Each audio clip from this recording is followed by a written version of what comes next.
tarde, esse é o programa Vida e Missão. Nós preparamos esse programa para alegrar o seu coração, abençoar a sua vida. Portanto, fique conosco, Deus certamente vai te abençoar. Hoje no Vida e Missão, uma entrevista com o pastor Luiz Cláudio Teixeira Lima. Ele é pastor metodista em Itaguaí e também líder do Ministério Sarça Ardente, que trabalha diretamente com as famílias. Não perca uma reportagem sobre uma ação social da Igreja Metodista aqui no nosso estado. E uma palavra abençoadora através do bispo Paulo Locke. Agora no Vida e Missão.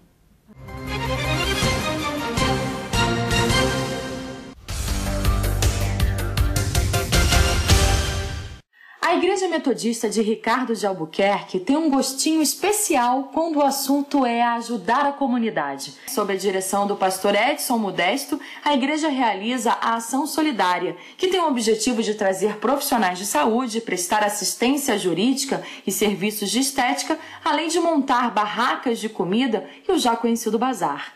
O resultado não poderia ser diferente. Em apenas um dia, mais de 300 atendimentos. Essa igreja tem uma história muito bonita, né? E nós estamos apenas dando continuidade a essa história na praxis do metodismo histórico de John Wesley, que é o de restaurar a pessoa em todos os seus aspectos, corpo, alma e espírito.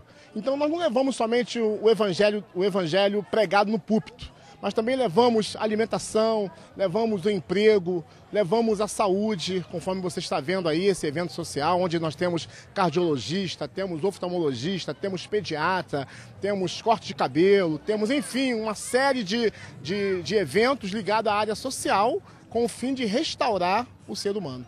É muito gratificante saber que a comunidade em si está sendo bem atendida e está recebendo de nós o amor, o carinho e a espiritualidade também, que é fundamental.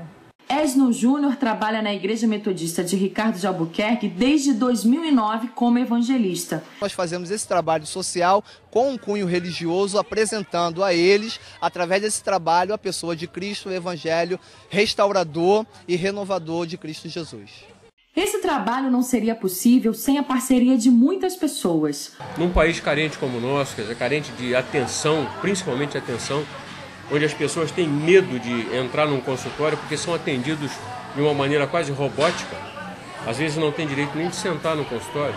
Então a pessoa entra aqui nesse lugar que não tem nada de tecnologia, uma mesa, uma cadeira, uma pessoa ouvindo do lado de cá, mas fundamentalmente ouvindo do lado de cá. Osvaldo, que trabalha no PAN de Coelho Neto durante toda a semana, aos sábados, faz questão também de ajudar a comunidade local. Nós temos uma equipe, né, que trabalha comigo todos os sábados, onde eles vêm trazer alguns benefícios, onde nós trazemos o laboratório, fazendo um exame de glicose, colesterol e PSA. Hoje foi a vez da Igreja de Ricardo de Albuquerque, quando trouxe vários profissionais da área de saúde para realizar atendimento. Porque, infelizmente, a nossa saúde no Brasil ela está doente, né? Se a gente tem essa oportunidade, a gente vem realmente trazer esse benefício para as pessoas e eu me sinto realizado. Cansado, mas realizado. Olá, boa tarde. Estamos começando mais um Bom Diálogo no programa Vida e Missão aqui na CNT. Ao meu lado, Paula Damas. Boa tarde, Paula. Boa tarde, Diego. Hoje nós recebemos no nosso programa o pastor Luiz Cláudio Teixeira Lima, que é pastor da Igreja Metodista Central em Itaguaí e líder, juntamente com sua esposa, do Ministério Sarça Ardente, que trata diretamente das famílias. Boa tarde, pastor. Seja bem-vindo ao nosso programa. Muito obrigado. Pastor, como nasceu esse chamado para tratar de famílias? Bom, sou pastor da Igreja Metodista há 22 anos. E diria que mesmo antes de vir para o Ministério, início de 90, nós já desenvolvimos um trabalho na nossa igreja local. Somos da Igreja Metodista em Muriqui. Lá diria que nós nascemos na igreja de Muriqui, na nossa cidade. E ali já, dentro do nosso trabalho de liderança da igreja local, começávamos a trabalhar já com, sobretudo, a juventude da igreja, né? E depois, já agora, dentro do Ministério Pastoral, né, temos a oportunidade, né, maior de desenvolver junto às igrejas locais, né, esses trabalhos junto à família, com a mocidade, enfim. E como é que nasceu o Ministério Sarça Ardente? O Ministério Sarça Ardente ele é um conjunto, né, de todos esses anos já de trabalho com família, né, e agora muito mais, a partir de 2008, né, nós desejamos em nosso coração de poder ampliar um pouco mais esse trabalho, dando condições até a outras igrejas, né, de falar em outras igrejas, de compartilhar um pouco da nossa experiência e diria que muito mais daquilo que nós temos vivido em família, né? Como pastor e como esposo, como pai, juntamente com toda a minha casa. E o que esse ministério envolve? Esse ministério envolve praticamente a nível de igreja local, em primeiro lugar, um projeto que eu desenvolvo na minha igreja local, lá na Igreja Central de Itaguaí, com os casais, com os filhos, bem como também, hoje ampliando um pouco mais aos idosos, à terceira idade, como também aos sós, né? Chamamos aí os solteiros, viúvos e os divorciados. Esse trabalho ele acontece só na igreja local ou a gente pode dizer que ele também é interdenominacional? Não, podemos dizer que ele é interdenominacional. Né? Eu sou, como falei, eu sou o pastor da igreja local. E, obviamente, eu desenvolvo com a minha igreja, que ao mesmo tempo diria que é um laboratório, né, para a gente.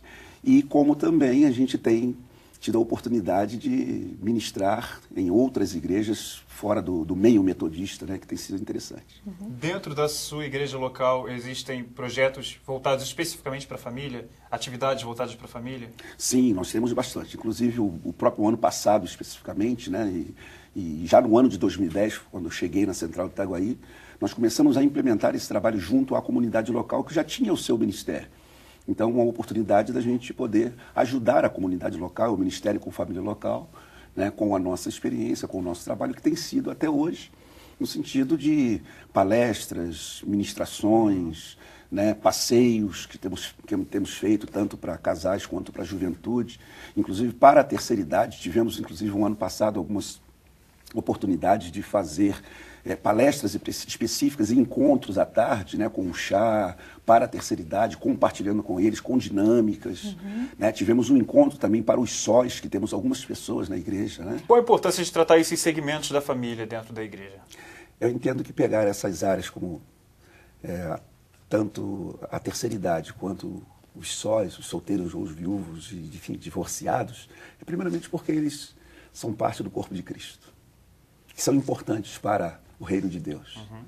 Né? São pessoas que vivem lá os seus conflitos, as suas dificuldades. É um fator que gerou justamente na vida deles, justamente uma decisão, por exemplo, de a pessoa ficar solteira. Né? Tem algo que aconteceu. Mas, independente disso, acho que tem que ser amadas, tem que ser cuidadas, porque elas fazem parte do corpo de Cristo. Não estão ali apenas para contribuir, enfim, mas eles estão ali para serem amados e serem inseridos nesse contexto de obra, né, de trabalho com família, porque fazem parte também, são componentes de um lar, de uma família. Pastor, esse ministério já trabalha há 4 anos, né? Que frutos o senhor tem colhido? Particularmente como líderes do ministério e nossa família, a gente somos muito abençoados por poder estar ajudando casais, ajudando as pessoas, ajudando famílias.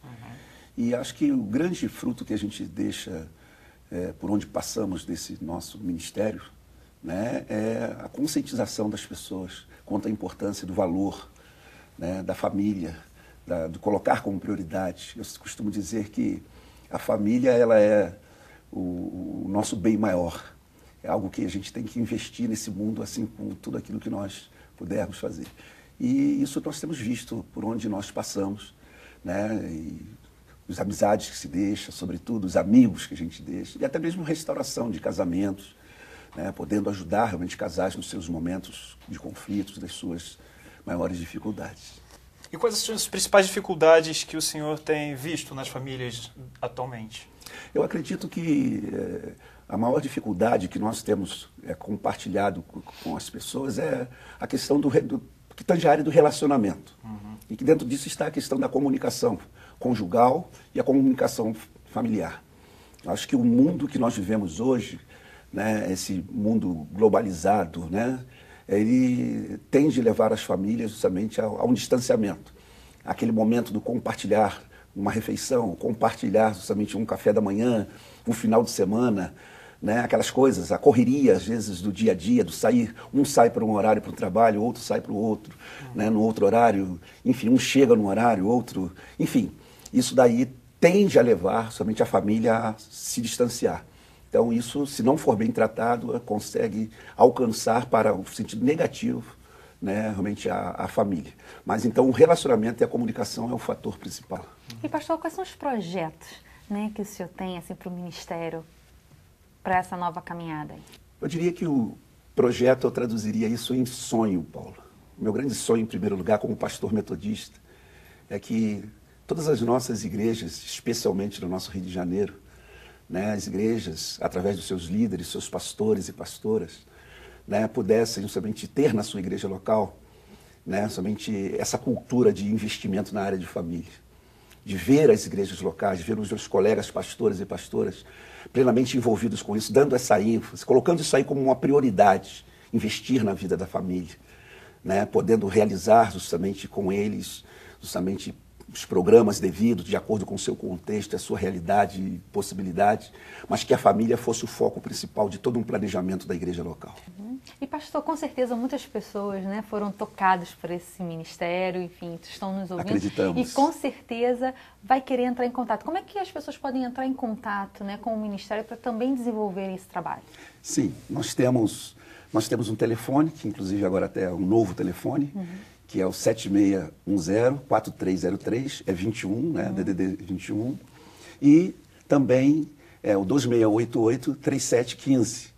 Né, são telefones que podem, de uma certa forma, nos encontrar. E nós temos o nosso e-mail também, que é o e-mail do Ministério, que é ministério@yahoo.com.br. O nosso site ainda está sendo montado e em breve estará aí à disposição também. Tá ótimo. Pastor, muito obrigado pela sua presença. Eu que agradeço. Com certeza foi uma bênção, né? Foi uma bênção, com certeza. Que Deus continue abençoando esse ministério. Amém, muito obrigado. Igualmente a vida de vocês. Amém. E você aí de casa, continue assistindo Vida em Missão. Já já o bispo Paulo Lockman trará uma palavra que vai abençoar o seu coração.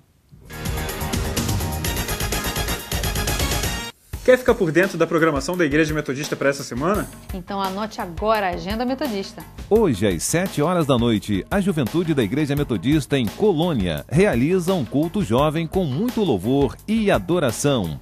Também às 7h da noite, os jovens de Nilópolis realizam o culto distrital na Igreja Metodista em Nova Cidade. Hoje também, o Ministério de Dança da Igreja Metodista Central em Bangu comemora o seu 4º aniversário com muita festa. O evento começa às 7h30 da noite com apresentações de dança e coreografia. E no próximo sábado, você não pode ficar de fora do Congresso Jovem da Igreja Metodista em Itaipu. Agora que você já conhece os nossos eventos, é só comparecer. Viu quanta coisa boa para você e para sua família? Você pode ficar por dentro das notícias da nossa igreja no site da Igreja Metodista no estado do Rio de Janeiro. E não deixe de nos curtir no Facebook e também de nos seguir no Twitter. Exatamente. Também pode assistir aos nossos vídeos dos nossos programas no nosso canal do YouTube. Bom, a gente agora fica por aqui, mas assista uma palavra do bispo Paulo Lockman que vai abençoar a sua vida. Boa tarde. É uma alegria ter você conosco neste programa que visa abençoar a sua vida, a sua família, especialmente com a palavra de Deus nesse momento. Convido você a ler comigo, me acompanhar na leitura do Evangelho de Lucas, capítulo 9, versos 51 a 56, onde diz: E aconteceu que, ao se completarem os dias em que devia ele ser assunto ao céu, manifestou no semblante a intrépida resolução de ir para Jerusalém. E enviou mensageiros que o antecedessem. Indo eles, entraram numa aldeia de samaritanos para lhe preparar pousada. Mas não o receberam, porque o aspecto dele era de quem decisivamente ia para Jerusalém. Vendo isto, os discípulos, Tiago e João, perguntaram: Senhor, queres que mandemos descer fogo do céu para os consumir? Jesus, porém, voltando-se, os repreendeu, dizendo: Vós não sabeis de que espírito sois, pois o Filho do Homem não veio para destruir as almas dos homens, mas para salvá-las. E seguiram para outra aldeia. É sempre curioso e muitas vezes causa perplexidade a maneira como Jesus reage a ações, comportamentos dos seres humanos e, de modo muito especial, dos seus próprios discípulos. Em vários momentos, a postura de Jesus confronta e cria expectativa, perplexidade, dificuldade mesmo de entender, como, por exemplo, no episódio do lavar os pés, os discípulos reagiram. Pedro menciona isso de uma maneira assim bem assintosa, né? Flagrante. Senhor, de maneira nenhuma me lavarás os pés. E esse tipo de comportamento é em função de um registro que está até mesmo no profeta Isaías, né? Quando ele, lá no capítulo 55, a todos vós que tendes sedes, vinde às águas, e ele caminha na direção de dizer assim, porque os meus caminhos são mais altos que os vossos caminhos, os meus pensamentos mais profundos do que os vossos pensamentos. E diante dessa disparidade do eterno, do sobrenatural, do divino e a realidade assim rasteira, bastante cotidiana do ser humano, em diversos momentos a Bíblia acentua e registra isso. Esse texto é um pouco dessa experiência de relativo desnível entre o santo propósito de Deus e o propósito dos discípulos, podemos dizer. A primeira coisa que o texto registra para nós é uma quebra de paradigma, uma quebra de referência dentro da cultura, da religião, da legislação judaica. Todos os judeus, quando saíam da Galileia, se destinavam a Jerusalém, eles atravessavam o Rio Jordão por Decápolis e subiam frente a Jericó em direção a Jerusalém, não atravessando o território samaritano. E isto fica muito bem registrado para nós pelo comportamento de Jesus aqui. Jesus se dirige a Jerusalém com um forte propósito, com intrépida resolução, e já começa passando uma mensagem. Ninguém está fora do propósito e do plano de Deus. Isto inclui os samaritanos, isto inclui os pobres, os drogados, os bêbados, os desempregados, todos que a sociedade coloca num patamar de marginalidade, que as pessoas consideradas normais evitam. Estas pessoas rejeitadas são alvos do interesse de Deus. E Jesus expressa isso quando ele entra em território samaritano. A segunda coisa que o texto nos ajuda a pensar é o fato de que, como para Jesus Deus tinha um plano quando o enviou a este mundo, que está expresso no texto bem clássico que todo evangélico, todo cristão que lê a Bíblia conhece, João 3,16, que Deus amou o mundo de tal maneira que deu o seu Filho unigênito para que todo aquele que nele crê não morra, mas tenha vida eterna. Ou ainda no primeiro capítulo de João, que ele diz, e o Verbo se fez carne e habitou entre nós, cheio de graça e verdade, vimos a sua glória, glória como do unigênito do Pai. Então Deus tinha propósito e tinha propósito para o Senhor Jesus. Aqui estamos no limiar do que é chamado o ministério galileu de Jesus. Jesus se destina a Jerusalém, onde todos nós sabemos ele haveria de ser preso, julgado, supliciado na cruz do Calvário. E nós podemos dizer que Jesus sabia o que ia acontecer com ele em Jerusalém. Mas Jesus caminhava com intrépida resolução. E lá mais adiante ele diz que há gozo no coração dele pelo que ele haveria de cumprir. Eu não sei quantos de nós assumimos desafios que importam em riscos, que importam em sofrimento, com a alegria de saber que é um propósito de Deus, de que Deus vai estar conosco, de que Deus vai nos abençoar, de que Deus vai nos dar vitória e de que sairemos disto honrados e abençoados por Deus. Foi o que aconteceu com Jesus.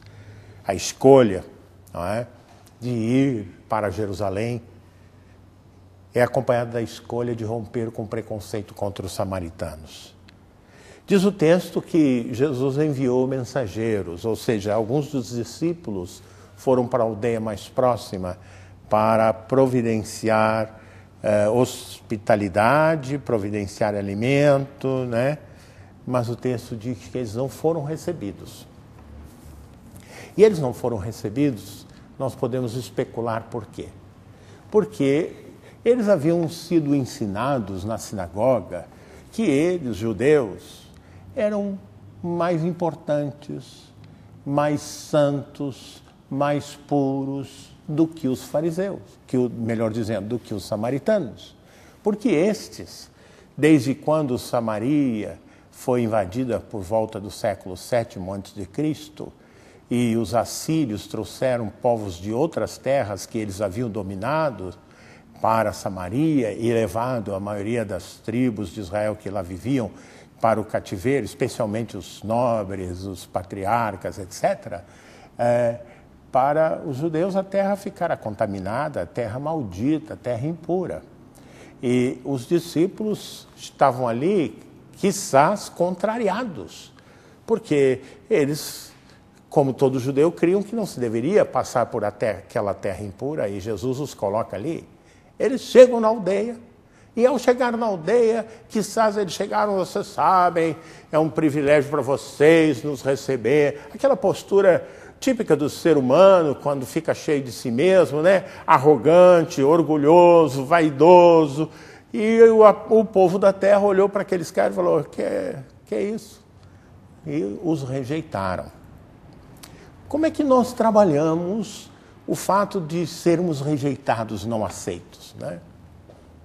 Alguns crentes oram dizendo assim, Senhor, manda fogo do céu sobre aquelas pessoas, não é? Senhor, pesa a tua mão.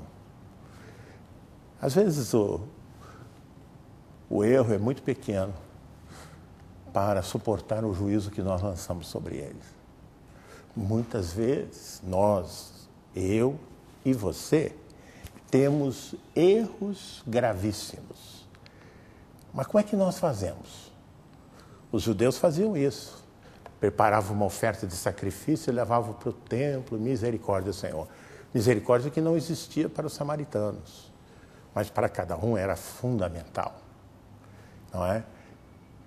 Mas nós, quando pecamos, nós vamos para o altar e dizemos, misericórdia, Senhor, perdoa os nossos pecados. Deus não faz acepção de pessoas.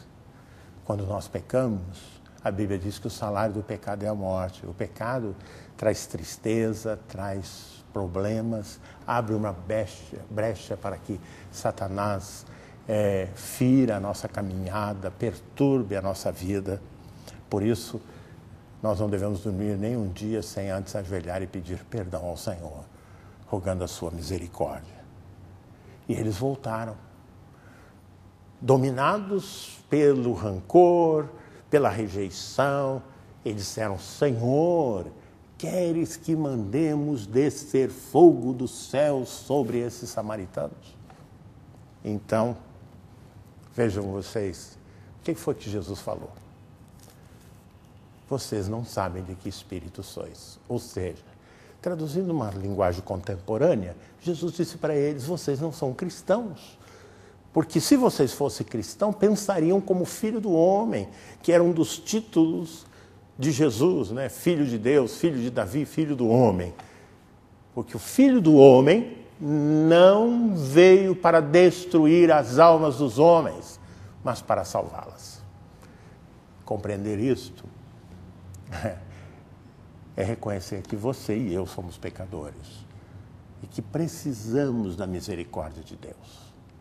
Por isso eu te convido a orar agora, confessar entre você e Deus os seus pecados e pedir que a misericórdia dele seja sobre a sua vida, sobre a sua casa, sobre a sua família, porque ela virá se você tiver um coração humilde e quebrantado.